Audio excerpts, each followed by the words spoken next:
त्यामुळे अजित पर्व अजित सृष्टी करताना इथं बसलेला राष्ट्रवादीचा एकही कार्यकर्ता, एकही स्वाभिमानी कार्यकर्ता कुणाचाही आभार मानू नका, कारण ही महापालिका घडवण्यात त्यांचाच मोठा हात आहे. महेश दादा, तुम्हाला एकच सांगेल, हरवणं खूप सोपं आहे. जिंकवून एखाद्याला हरवता आलं ना तर ते पण करून बघा एकदा. नक्की तुमची मी मनापासून आभारी राहीन, खरंच मनापासून आभारी राहीन दादा. तुम्ही खूप चांगले कार्यकर्ते होतात आहात. आत्ता मात्र तुमच्यात खूप बदल झालेला आहे. तो बदल जो आहे, आज जे तुम्ही अजित सृष्टी करून जे काही स्वतःमध्ये बदल घडवण्याचा प्रयत्न केला आहे, ज्यावेळेस तुमचे शब्द घरंगळत होते, दुःख होत होतं दादा, अजितदादांना तुम्ही अशा भाषेत नाही बोलायला पाहिजे होतं म्हणून वाईट वाटत होतं. पण एकदा माणसाला सत्ता आणायची नशा चढली की माणसं थोडीशी वेगळ्या वाटेने जातात. तुम्हीही गेलात. सत्ता कुणापासून कोणाच्यासाठी आणायची होती मला माहीत नाही, कारण राष्ट्रवादी काँग्रेस, भारतीय जनता पार्टी, शिवसेना सगळे राज्यात एकत्रच आहे. त्यामुळे एकत्रित असताना सुद्धा अशा प्रकारचं एखाद्याला आपल्या घरात येण्यापासून रोखण्याची जी काही भाषा होती ती थोडीशी मला रुचलेली नाही.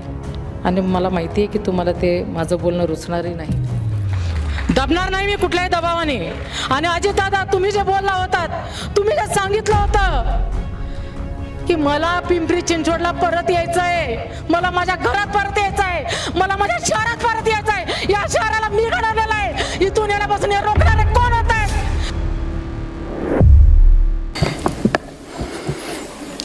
उपस्थित शोकाकुल बंधू भगिनी, हा दिवस आपल्या सगळ्यांच्या आयुष्यामध्ये जडांत करण्याने आलेला आहे. मी उपस्थित सगळ्यांच्या वतीनं, माझ्या स्वतःच्या लांडगे परिवाराच्या वतीनं, पिंपरी चिंचवड शहराच्या सर्व नागरिकांच्या वतीनं मी दादांना भावपूर्ण श्रद्धांजली अर्पण करतो. आणि दादा, मला माफ करा. लोकनेते स्वर्गीय अजितदादा पवार, त्यांना श्रद्धांजली वाहण्यासाठी उपस्थित राहिलेले सर्व शोकाकुल पिंपरी चिंचवडकर, त्याचबरोबर त्यांना या शहरात येण्यापासून रोखणारे सर्व राजकीय वैचारिक मतभेद असणारे सर्व नेते,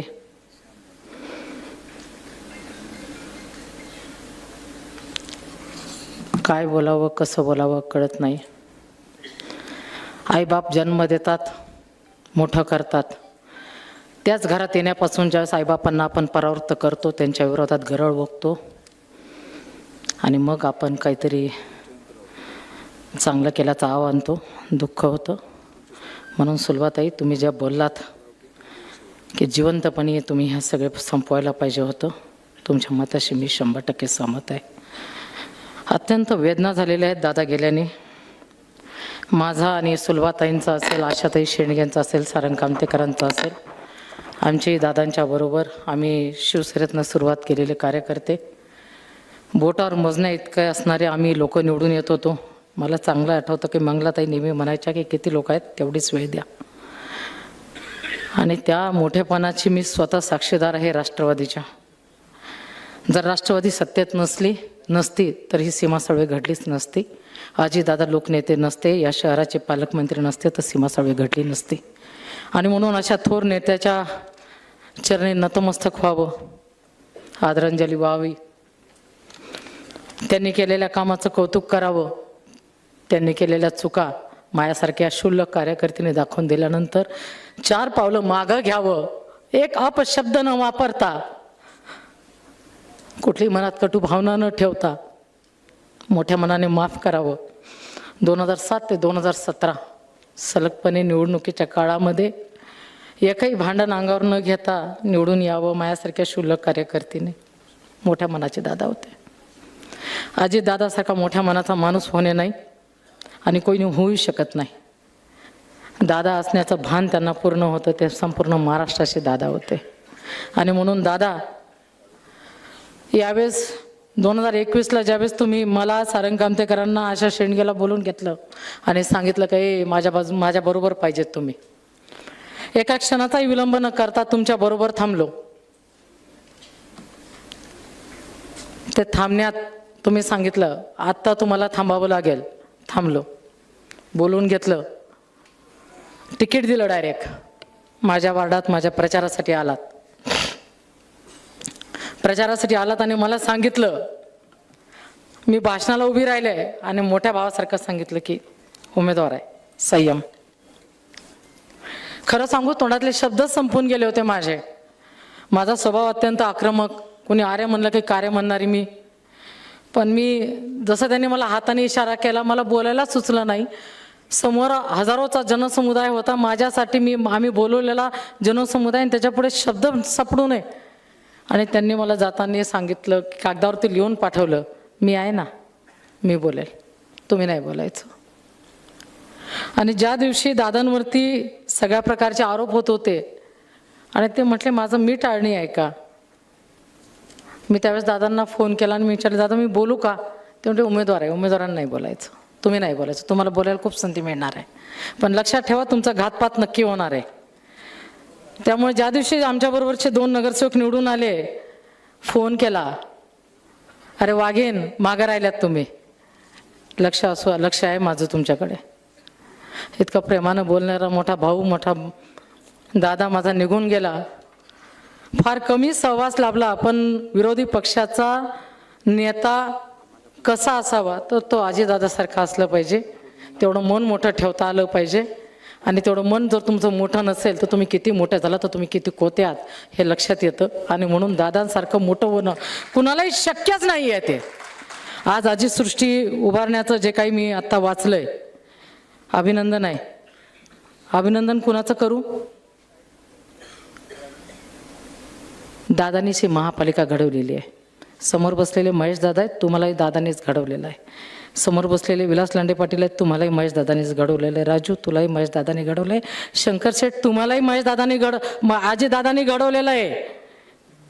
स्वर्गीय लक्ष्मण भाऊ जगतापांना पण अजितदादांनीच घडवलेलं आहे. त्यामुळे अजित पर्व, अजित सृष्टी करताना इथं बसलेला राष्ट्रवादीचा एकही कार्यकर्ता, एकही स्वाभिमानी कार्यकर्ता कुणाचाही आभार मानू नका. कारण ही महापालिका घडवण्यात त्यांचाच मोठा हात आहे. आणि म्हणून त्यांना श्रद्धांजली वाहणं, त्यांची सृष्टी उभी करणं आपलं सर्वांचं कर्तव्य आहे. त्यांच्या मोठ्यापणा जपणं आपलं काम आहे. आणि म्हणून कुणी कुणाचा अभिमान या ठिकाणी आभार मानू नका. वाईट वाटून घेऊ नका महेश दादा, अजिबात वाईट वाटून घेऊ नका. यासाठी म्हणेन, कारण का तुम्हाला जे घडवलं ना, तुम्हाला जे डेअरिंग केलं ना, ते याच अजितदादांनी दिलं होतं. मला 2014चे तुम्ही महेश दादा आठवत आहेत, त्या पायऱ्यांवरती उभं असणारे. आणि विलास लांडे पाटलांच्या समोर तुम्ही ज्यावेळेस मी तुम्हाला विचारलं, खरंच तुम्ही फॉर्म भरणार आहात का? तुम्हाला येणारा काळ ठरवल. तुम्ही लढवईर झालात ते अजितदादांमुळेच झालात. त्यामुळे तुम्ही कधीच विसरू नका. जसं सुलभाताई म्हटल्यात की त्यांचं जेवढं मन मोठं होतं, महेश दादा तुम्हाला एकच सांगेल, हरवणं खूप सोपं आहे. जिंकवून एखाद्याला हरवता आलं ना तर ते पण करून बघा एकदा. नक्की तुमची मी मनापासून आभारी राहीन, खरंच मनापासून आभारी राहीन. दादा तुम्ही खूप चांगले कार्यकर्ते होतात आहात. आत्ता मात्र तुमच्यात खूप बदल झालेला आहे. तो बदल जो आहे, आज जे तुम्ही अजित सृष्टी करून जे काही स्वतःमध्ये बदल घडवण्याचा प्रयत्न केलाय, त्यामध्ये तुमचं आभार नक्कीच मानणार नाही मी, कारण मीच सांगितलं कोणी आभार मानायचे नाहीत. फक्त राजकारण करत असताना शब्द मात्र नेहमी सांभाळून वापरायचे असतात. ज्यावेळेस तुमचे शब्द घरंगळत होते, दुःख होत होतं दादा, अजितदादांना तुम्ही अशा भाषेत नाही बोलायला पाहिजे होतं म्हणून वाईट वाटत होतं. पण एकदा माणसाला सत्ता आणायची नशा चढली की माणसं थोडीशी वेगळ्या वाटेने जातात. तुम्हीही गेलात. सत्ता कुणापासून कोणाच्यासाठी आणायची होती मला माहीत नाही, कारण राष्ट्रवादी काँग्रेस, भारतीय जनता पार्टी, शिवसेना सगळे राज्यात एकत्रच आहेत. त्यामुळे एकत्रित असताना सुद्धा अशा प्रकारचं एखाद्याला आपल्या घरात येण्यापासून रोखण्याची जी काही भाषा होती ती थोडीशी मला रुचलेली नाही. आणि मला माहिती आहे की तुम्हाला ते माझं बोलणं रुचणारही नाही. मला खंत नाही दादाची, मला खंत नाही. फक्त एकच सांगेल, पराभव झाला म्हणून कुठलेही दुःख नाही आहे. लढले, खूप ताकदीने लढले, अजितदादाच्या ताकदीने लढले. त्यांनी सांगितलं वाघीण मागं राहिली, बरोबरीत नेणार.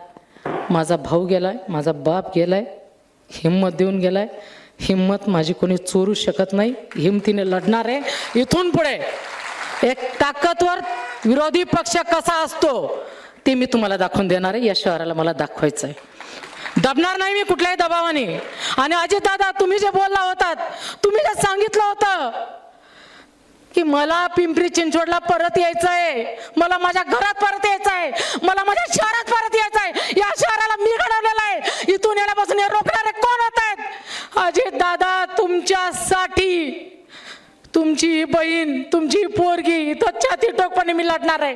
जे जे या ठिकाणी अजितदादाच्या पायी असणार आहेत त्यांनी एकदा जरूर अजितदादाला सलामी म्हणून, कोणी पक्ष न सोडता, कुठल्याही दबावाला घाबरता आपण काही श्रद्धांजली देणार आहोत दादांना, ती म्हणजे विरोधात लढून आणि दादांची ताकद वाढवून पवार कुटुंबाकडे राष्ट्रवादी पक्ष कसा राहील याच्यासाठी आपण एकत्रितपणे लढणार आहोत. ज्यावेळेस शिवसेनेचे 3 नगरसेवक निवडून येत होते त्यावेळेस लढण्याची हिंमत ठेवणारी मी आहे. ज्यावेळेस 7 निवडून येते त्यावेळेस पण लढण्याची हिंमत ठेवणारी मी आहे. आज राष्ट्रवादीत आहे, इथून पुढचा कार्यकाळ माझ्याकडे पण जास्त नाही आहे. वयाची 55 मी पण गाठलेली आहे, पण लढायच्या हिमतीसाठी वय मॅटर करत नाही, ते अजितदादांनी दाखवून दिलेलं आहे. आणि म्हणून सांगते, लढवय्या कार्यकर्ती आहे, लढवय्याच राहणार, कोणी हलक्यात घेण्याचं काही कारण नाही. दादा, तुम्ही आमच्यातनं गेलात, पण तुम्ही दिलेली जी हिंमत आहे, रोज रात्री दादा फोन करायचे 1 वाजता 1:30 वाजता, ताई कसं आहे, वातावरण चांगलं आहे? म्हणजे हो दादा, खूप चांगलं आहे. ताई, मला बाकीच्यांबद्दल नाही, तुमच्याबद्दलच थोडीशी शंका येते. घात तुमच्याबरोबर होणार आहे, घात तुमच्याबरोबर होणार आहे. आणि घात झाला, वावत गेले, हरकत नाही, राजकारण आहे, पडझड चालू असते, कुठल्याही एका पराभवाने कोणी खचून जायचं नाही. पण दादा गेल्याचं दुःख नक्की आहे.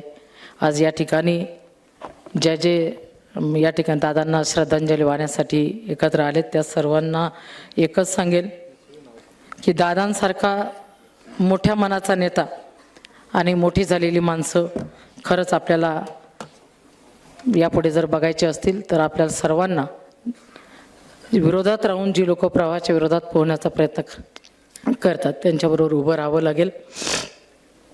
प्रवास संपवून संघर्षाचा शांतपणे व्यस्त झाला, प्रवास संपवून संघर्षाचा शांतपणे व्यस्त झाला, आभाळापेक्षा सूर्य क्षणभरात व्यस्त झाला, अस्त झाला. महाराष्ट्रात असे दादा हरपले. दादा हरपले नाही तर दादाच्या जी काही प्रेरणा आहे लढण्याची ती कायमस्वरूपी मी बरोबर ठेवणार आहे. आणि मी मनापासून या ठिकाणी दादांना श्रद्धांजली अर्पण करते.